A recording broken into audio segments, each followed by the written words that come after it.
Hi there, my name's Ash. And I'm Phil. Welcome to our channel where you'll learn to captivate, influence, and unleash your most confident self anywhere you are. And today we're talking about how you can grow your business, make more sales through the art of storytelling. So why is storytelling so key to selling more?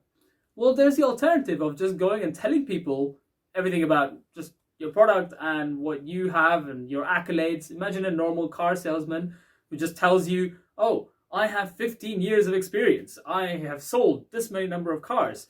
And it's just random figures and facts that, you probably don't really care about.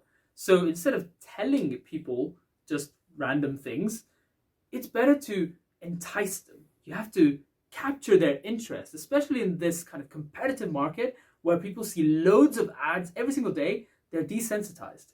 So how do you really stand out from the crowd and catch people's attention? And that is through telling a story. Okay. And there's a number of things that a story will offer to your sales pitch. Okay. Firstly, it will give a bit of context to where the product came from, how it rose up into from kind of humble beginnings into the greatness that it is now, or the product or the service even. It will inspire emotion in the listener, okay, or the customer. If you can position your product in such a critical place in their life, or get them excited about your product, then you're on to a winner, okay?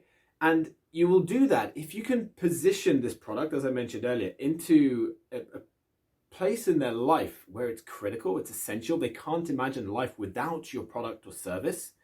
Then yeah, you're going to be winning. You're going to be making sales. Your sales are going to shoot through the roof. Okay, so you're painting them a picture of the value of your product or your service. And then finally, using a story to sell your product, it just makes it more interesting.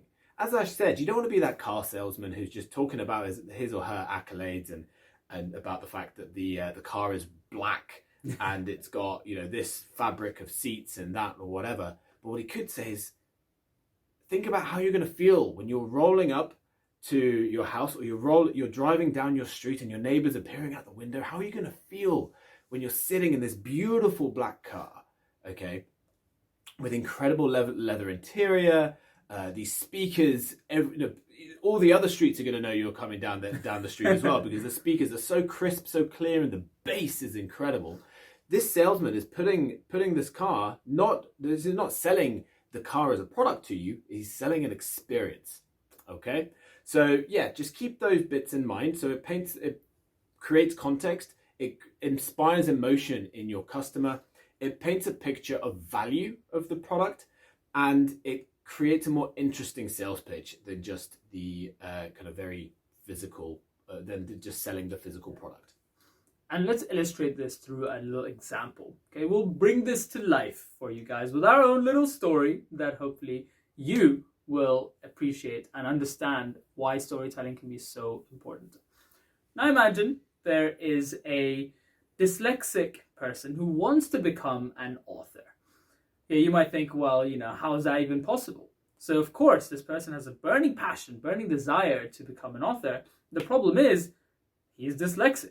Now, he still wants to do things, and he's tried multiple times to sit down and write it down on a piece of paper, but it's just not working. It's taking too long, and he's got a full-time job and other commitments outside of work, so he doesn't have the time to do this either.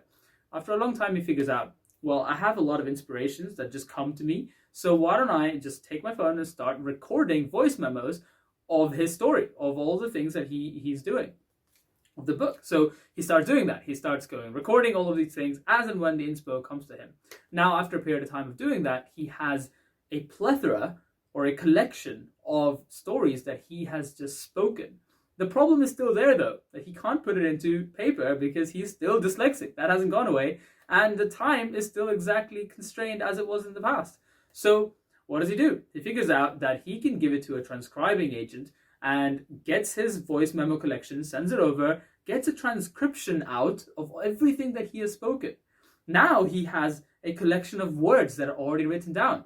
He's still dyslexic and doesn't have time, though, so you can't go through, edit it, and make it into a book, let alone the fact that he doesn't have experience in writing a book.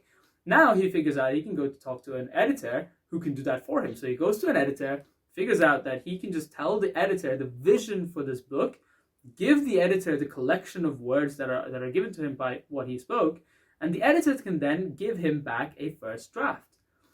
Now that happens, and suddenly he's got a first draft. He was dyslexic, not knowing how to write a book, and now he has a first draft of his book.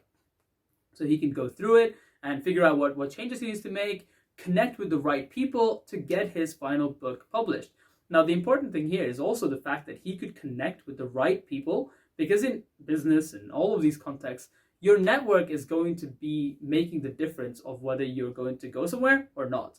So we talk about that in another video up here, so check that out after this.